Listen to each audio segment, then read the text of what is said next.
We start today with a major story. The wife of Supreme Court Justice Clarence Thomas, Ginni Thomas, we now know was way more involved in the lead up to and supporting the attempts to overthrow the correct, accurate, real winner of the 2020 presidential election. She was involved in emails with Donald Trump's attorneys. She was involved in emails with Arizona lawmakers who were trying to figure out a way. Remember this alternate slate of electors that they wanted to send to Washington, D.C. Ginni Thomas was extremely involved, and we now know it. Now, we suspected this for months because of little bits of data and evidence here and there. But now, thanks to the January 6th committee, the degree to which Ginni Thomas was involved, and we must wonder, what about Clarence Thomas? I mean, is it really plausible that he has no idea what she's up to and not at all supportive of what she's up to? It starts to become hard to believe. So let's go to the primary report about this from the Washington Post. Ginni Thomas corresponded with John Eastman, sources in the January 6th House investigation say. The House committee investigating the January 6th attacks has obtained email correspondence between Ginni Thomas, the wife of Clarence Thomas, and lawyer John Eastman, who played a key role in efforts to pressure Vice President Pence to block the certification of Joe Biden's victory. This is according to three people involved in the investigation. Remember, Eastman's the guy who wrote the memo telling Mike Pence, or rather, wrote the memo explaining how Mike Pence could reject the election results and send it back to the states, as they love to say. None of this is true. None of this is real. None of this is based on reality. But that's who John Eastman is. And Ginni Thomas was corresponding directly with him. The article goes on to say the emails show that Thomas's effort to overturn the election were more extensive than previously known. The three declined to provide details and spoke on the condition of anonymity. The committee staffers and members are now discussing whether to spend time during the public hearings exploring Ginni Thomas's role in trying to overturn the outcome of the 2020 election. The Washington Post previously reported the committee had not sought an interview with Thomas and was leaning against pursuing her cooperation. The two people said the emails were among documents obtained and reviewed recently. Last week, a federal judge ordered Eastman to turn more than 100 documents over to the committee. Eastman was trying to block those. Thomas also sent messages to President Trump's White House chief of staff, Mark Meadows.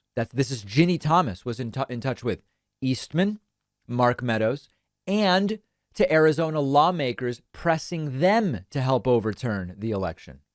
Thomas has maintained she and her husband operate in separate professional lanes. Her activities as a conservative political activist have long distinguished her from other spouses of Supreme Court justices. Any new revelations about her actions after the 2020 election are likely to further intensify questions about whether Clarence Thomas should recuse himself from cases related to the election and attempt to subvert it.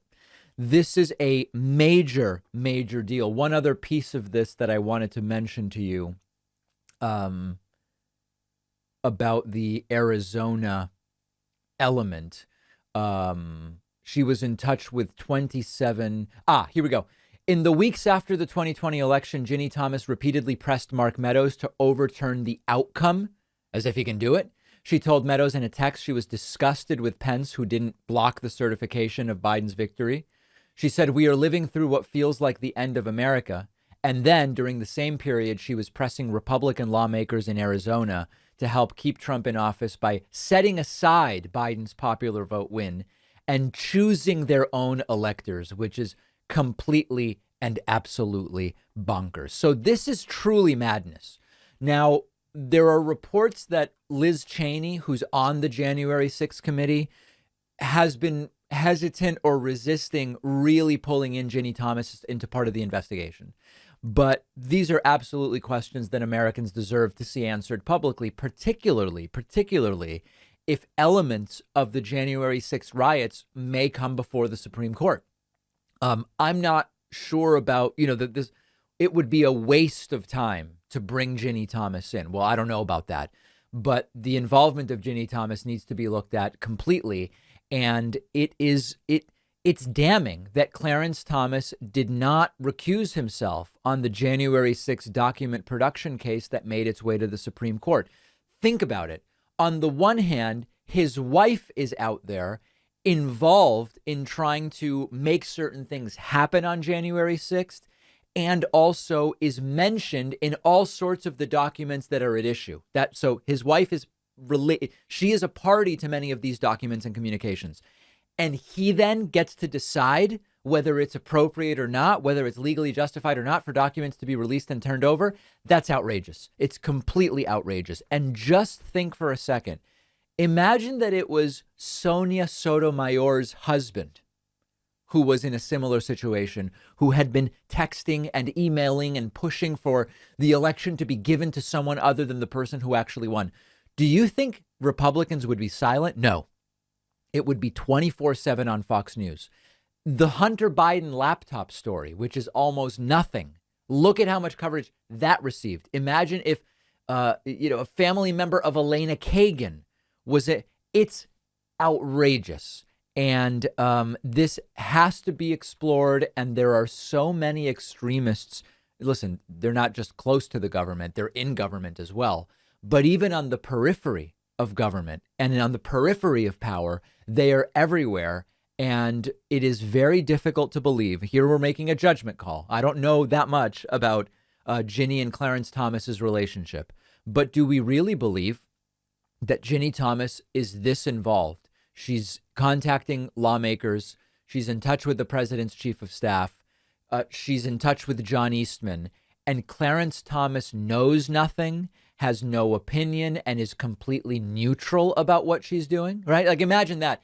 Hey, Clarence, I'm in touch with Eastman. I'm in touch with Meadows. I'm trying to keep Trump in power. I'm trying to push for a different slate of electors to be sent from Arizona. And Clarence Thomas goes, oh, that's really interesting. I have no opinion one way or the other about what you're doing. Give me a break, guys. And I know there are some weird relationships in Washington, D.C., but it is very difficult to imagine that that's the case. Now, at this point, we talk about taking the high road, taking the low road.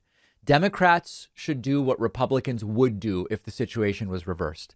Go to them and go to Thomas and say, listen, Clarence Thomas needs to go. Clarence Thomas should resign. We'll have Joe Biden pick a right-leaning justice so it won't change the balance of the court, and then ram through a progressive in the middle of the night. This is what Republicans would do. OK, and this is what Democrats should do. If you disagree with me, let me know. As many of you know, I'm a busy person. I don't always have the exact correct nutritional plan for my meals every single day. And that's why I also take a multivitamin and a couple of supplements. But doing them all separately can be a little bit time consuming, which is why Athletic Greens is just fantastic. And they're one of our sponsors.